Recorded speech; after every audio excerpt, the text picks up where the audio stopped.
today.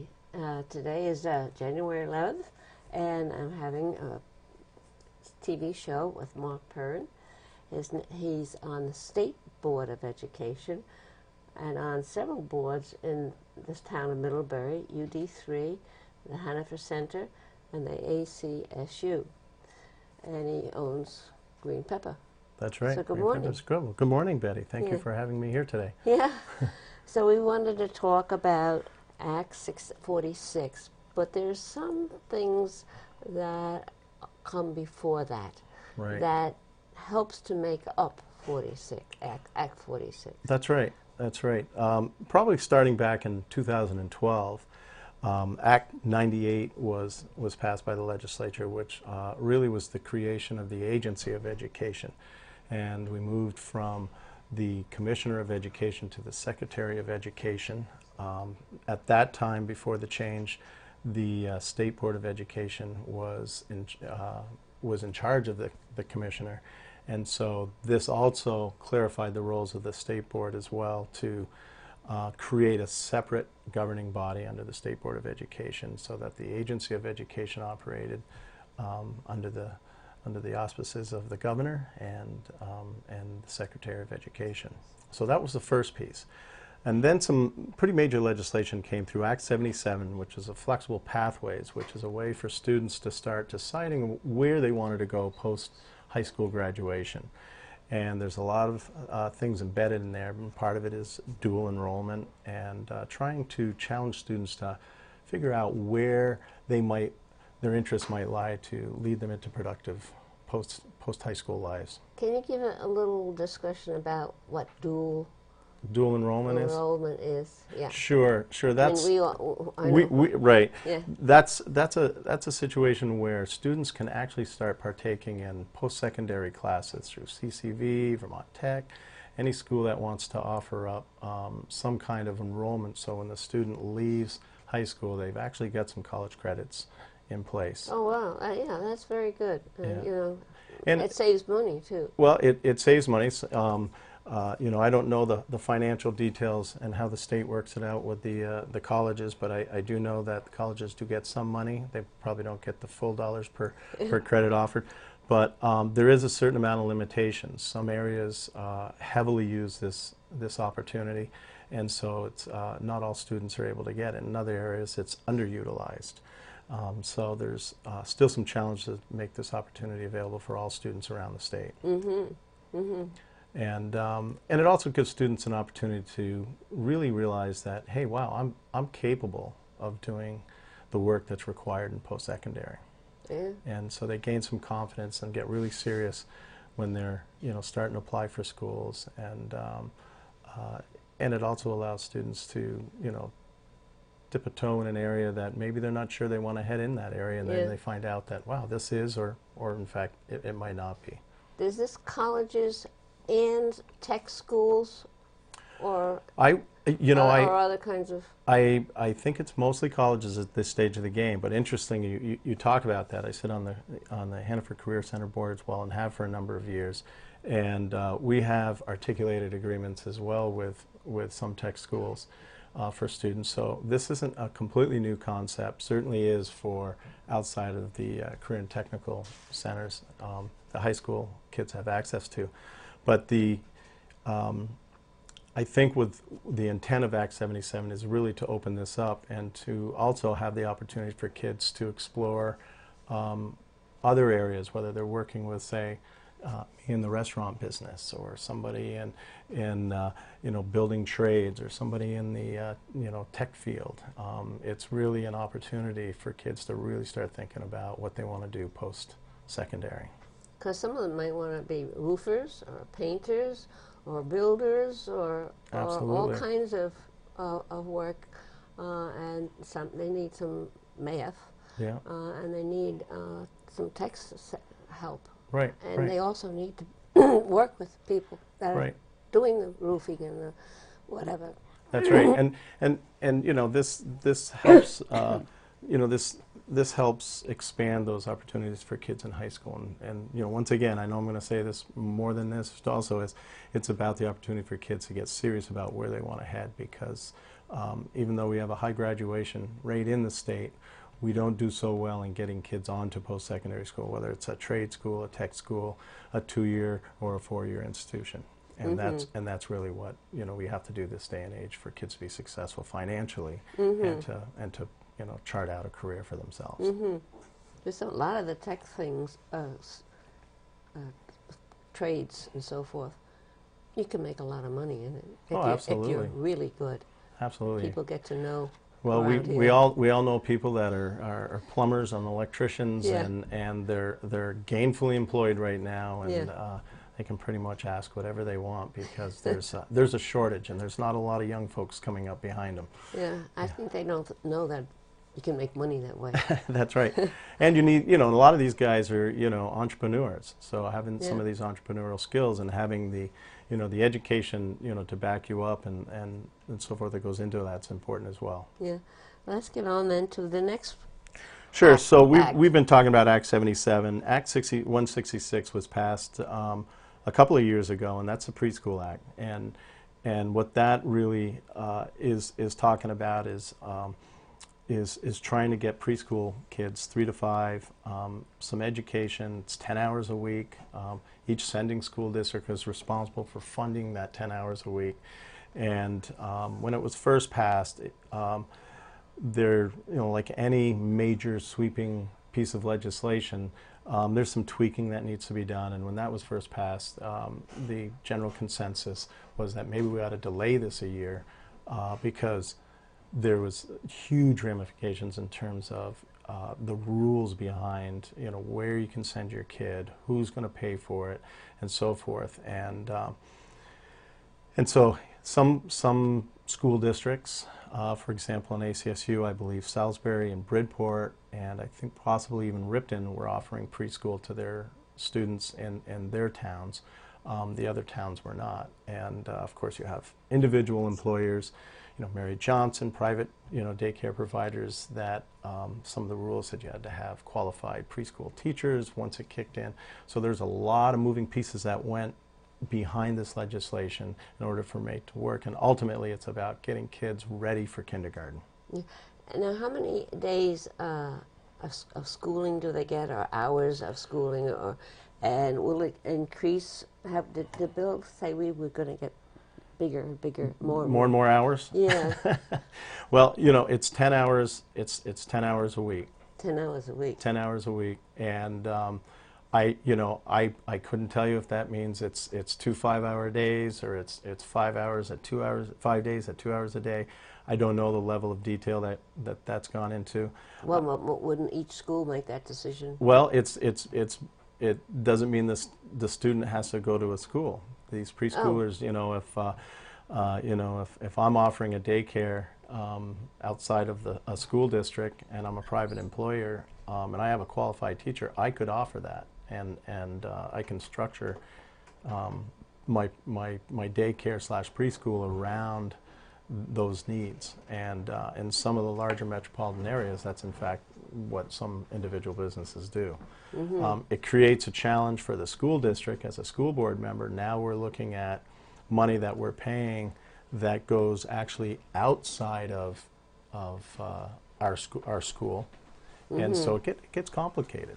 And that's why there was a year delay that becomes official this 2016. So all our local budgets will have some form of Act 166 preschool legislation embedded in our budgets, so that we don't run awry of legislative action. But the most important piece is really trying to offer this to kids that can use some of that pre-school experience so that they're really ready to hit kindergarten and start learning. They need that background teaching, and they need that, even some of the children that I've met who were 2 or 3 couldn't speak at all. They couldn't speak at all. Yeah. By 3 years old, they were doing very well. Yeah. We need that. We do. Yeah, and then we're going to get on to the big one. The big one, Act 46. Yeah, wow. So, and you're on the state board. I am on the state board. So at some point, you'll tell us what. Sure. So Act 46 was passed last year, and that was in response to really a multitude of things, but a couple of big drivers that came down is number one, there's a cost to education that just is not sustainable that the state of Vermont has. And so embedded within Act 46 are some cost containment challenges. And you, as you will know, hitting the Montpelier, realize that right out of the gate you're going to talk about spending thresholds and whether those that are going to be put on communities for this coming budget year is something that's going to be altered, modified, delayed, or whatever, and that's still yet to seeing what happens. The State Board of Education has really been involved in non-money parts, and that's trying to get school governance organized and passed for all the school districts. There's been 3 proposals that have come before us in the month of December. One is this SU here in Addison County in Middlebury, which is the Addison Central Supervisory Union. That was a plan that was put together by a number of folks that contributed a lot of hours to put this plan together rather quickly. And I can tell you the State Board was quite impressed with the presentation that we heard from the folks here at ACSU. And 2 other SUs as well have put together some plans which were approved by the State Board. And all 3 looked slightly different in presentation, but they still had the core questions being answered. And one of the most important pieces to this is nothing happens unless the local people vote to have it happen. And that was really a really important backbone to that legislation, as you can remember. Because as much as people like to point their fingers at Montpelier and say, oh, they're forcing us to do something, this is not the case. There's a law there that allows something to happen, and the local folks can get together and figure out what's best for them. And yes, there are some boundaries that have to be followed, and a large part of that is driven first and foremost about quality of education for students. And because it's not being, the opportunities are not the same for all students around the state. And I can say, having been involved with the ACSU, the opportunities are not the same for the students within our own, central supervisory union. And I started my volunteer education board career out at Mary Hogan at ID4 a number of years ago, 17, 18 years ago. And, you get to know what's happening in your school. And then the kids move on to the middle school in 7th grade, and that falls under the UD3 school district. And I've served on the UD3 district for quite a while now as well. And you see the kids coming from the different sending elementary schools with different levels of preparedness. And those of us who have been in the system a long time realize that it really does start with governance. We're asking a superintendent to round up 8 separate school districts within, this SU, and they all operate independent of each other. They have, you have a building principal that, by statute, because there's statutes how a school district works versus how a supervisory union works, where one statute it says the principal answers to the board, and in a supervisory statute, the superintendent is hired by the board of the ACSU, which is a separate board from all the other 7, and that the principals answer to the superintendent. So there in of itself is a huge quagmire for a building principal. Who am I answering to? Am I answering to the superintendent, or am I answering to the local board? And to me, that's a huge governance issue. And that's what Act 46 to me is about when it comes to the non-opportunities for kids.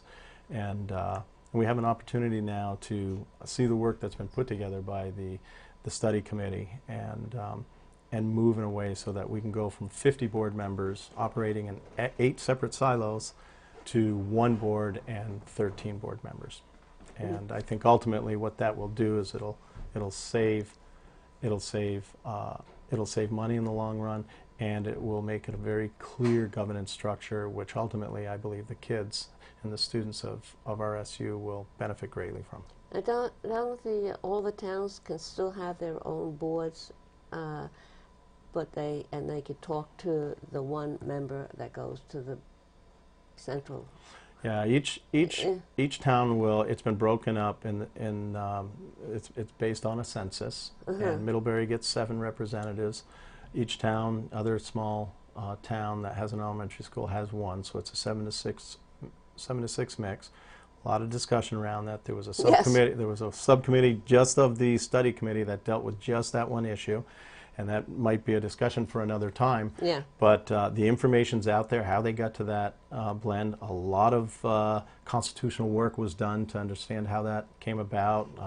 A lot of talk with legal folks, and just for an example, that's the Agency of Education. That's where they're spending their time, and to help different study committees get to where they need to get to make it palatable for whatever those people in those communities want to have. I'm trying to think back to, I kind of veered off there. Oh, you want to do the local schools? Oh yeah, right. Still have a board. That's yet to be determined. That's one of the. They will not have a formed board. It'll be up to the schools to figure out how they want to, And my guess is you'd want the whole ACSU or the whole school district eventually to. How are we going to get the locals of a particular town involved with their elementary school?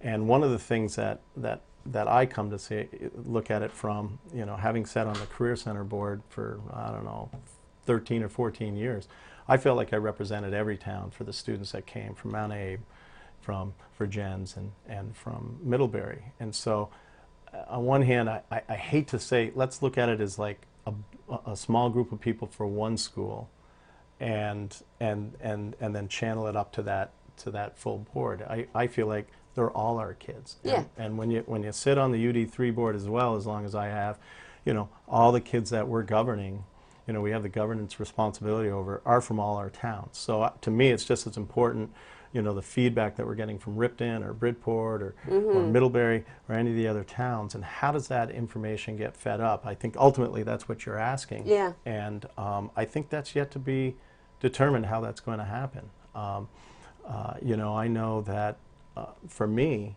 how do it's easy for somebody to come to me and talk to me about Middlebury issues, okay? But I can tell you over the years, I've had people coming from other towns talking to me about issues at the Career Center, and they're outside of SU, or at the UD3 from Bridport or Salisbury. And so I'm hoping that the board members that are elected realize that they're not just representing their town, they're representing 7 towns. 7 towns, 9 schools, and ultimately that's the end goal of the governance, is to see ourselves as one larger unit, not as multiple separate units kind of stuck together. But realistically, I get it that some people would see it that way. So if there are 7 towns and there are 9 school boards, we're talking about the high school and the tech school being the other 2. Well, the high school and the middle school. The tech school is its own school district, so they're not even involved in the discussion yet. In terms of 3 of the tech schools are their own school districts, and they're left immune to anything through Act 46 this year. So that's where it's yet to be determined. What the role of some of these standalone tech center school districts and how they're going to operate. I can tell you, in some regards, we've been operating in that mentality of that, we represent all students in Addison County minus a couple of towns. So whatever happens moving forward is just going to feed into what the tech centers are already doing. Yeah. So have you got, being on the state board, have you talked about the general issue of outcomes and the general issue of costs and dollars? Yeah, well, I think, in terms of outcomes, I think that's part of what's driving Act 46 and the opportunity for students.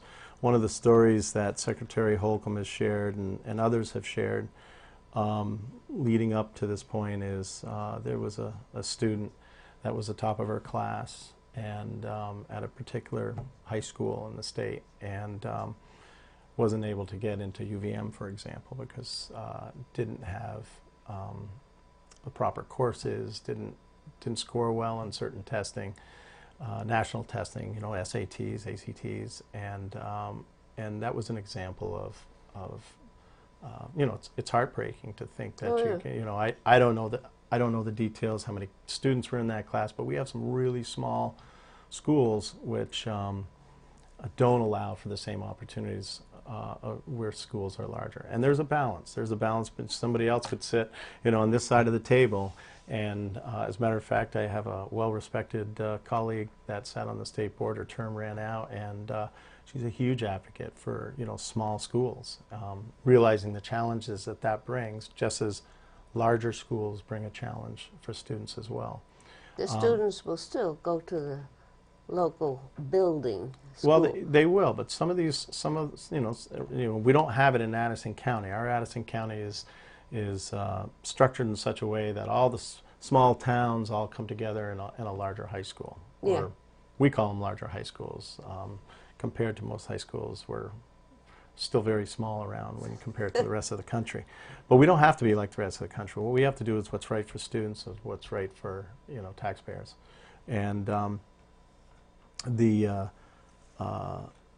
my former colleague, is always, one of the things I took from her was being very cautious to say that one model fits all. And, and I've seen that, having been around education for a long time. And it's not without its challenges, for sure. But in terms of what the State Board directly is doing, there's the educational quality standards. That's something that's changing. No Child Left Behind is in the rearview mirror now. That's federal legislation that was passed a number of years, 12 years ago, and it relied heavily on testing to evaluate schools. And Vermont, for a long time, has realized that this isn't the right way to always take a measure of whether a school is successful and offering opportunities for students. The EQS is a process, and it's being piloted this year, and there's a number of schools that are taking place where it's a review of many different things that go into creating a good, solid educational environment. Everything from are there roofs that are leaking, to the quality of professional training for the educators, what kind of student voice programs are being run in school, right down to curriculum, opportunities for advanced training, opportunities to get out in the community and do things through Act 77. There's a whole slew full of things that you need to look at, and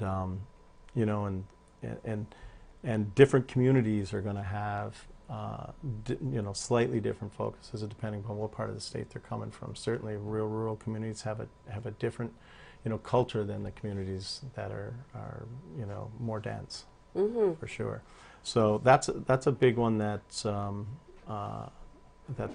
just really just getting going through the state board. It's our job to report back to the legislature and to the governor on the success of students. And once again, that gets back to needing the Agency of Education and the work that they do, because it's not us as board members that are out there traveling between schools, and we need the professionals in the right place to be able to help them out, to do that work. Yeah. And you'll hear more about it as the legislature season moves on, I'm sure. I've already heard about how are you going to vote on the 2% budget increases. Right. And would you vote if it was this way? Would you vote if it was that way? And so forth. And so we're getting this feedback. Yeah. Yeah. And it comes fast and furious, I'm well, sure. they gotta do it. They gotta do it quick. I mean, That's 4 right. months. It's got to get through the Senate. That's right. That's right. So. Well, and the spending threshold piece, I think you'll probably be doing some kind of vote on that in the next week or two. Yeah. Wouldn't be we surprised. might. Yeah. Yeah. Yeah. Yeah. Yeah. Yeah. So, So the career centers and the technical schools don't fit into this. How do Well, the one what's here, going, who's going into them, and how right. is that? Well, that's interesting. I think that's probably, right now, the way it works is a student has to declare that they'd like to go to the Career Center to take courses. And we start doing tours to the Career Center as early as 8th grade in the various counties, or in the various towns, SUs in this county. And so we try and plant the seed early on, and then the student gets into their freshman year and they go through some orientation, they start taking classes, they meet with their guidance counselors, and depending upon where they want to go and what they want to do in life, once again, we're touching on Act 77 again, they have to work into their course curriculums that they're gonna head to the Career Center and take either a half-day course or a full-day course. So the Career Center becomes really a school of choice in some regards.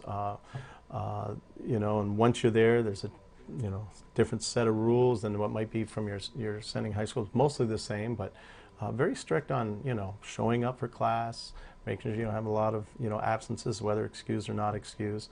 And for most folks, and historically, it's been a great experience.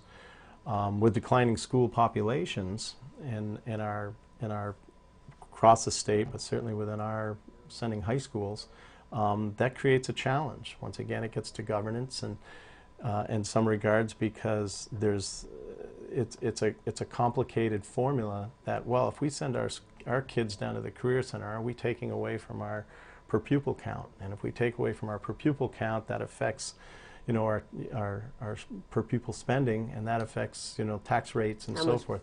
How much money you get from the state of Vermont? Yeah, well, yeah, and is it just channeling through our school and going to the Career Center, and you really don't want to get into talking about money when it comes time for education for kids, about opportunities. But the reality is, for those of us, and we all pay for it one way or the other. We want to know that we're getting a good bang for our buck.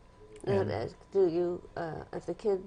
I don't understand if the children want to, or students, I should say, want to only go halfway, do half of their courses at the tech center and half of the courses. How does that work? Some programs at the tech center are only what are called half-day courses. Some are all-day courses. For example, culinary, you show up all day for a semester, so you're essentially leaving your high school for all day one semester. Okay. Building trades, I think, is an all-day course as well. A number of them are half-day courses. They go down for, they either, if they drive and they're able to get a permit, they're able to drive themselves, or they have to take a bus from Virgins or from Mount Abe. Obviously, if you're in Middlebury, you walk down the hall and you take a class and you go back. So it's extremely challenging for Virgin students and Mount Abe students to get to the Career Center from their sending high schools. It's always been there. It's always been a challenge. And students don't always want to leave their schools. And so. Well, this has been all very interesting, and I enjoyed it. Okay. Well, I know it's a lot of information in a very short period of time. But we all have a little bit of background on it. Yes, we do. And thank you for coming and listening to us, and I hope we've all learned something about education. Great. Thank you, Betty. Thank you. Goodbye.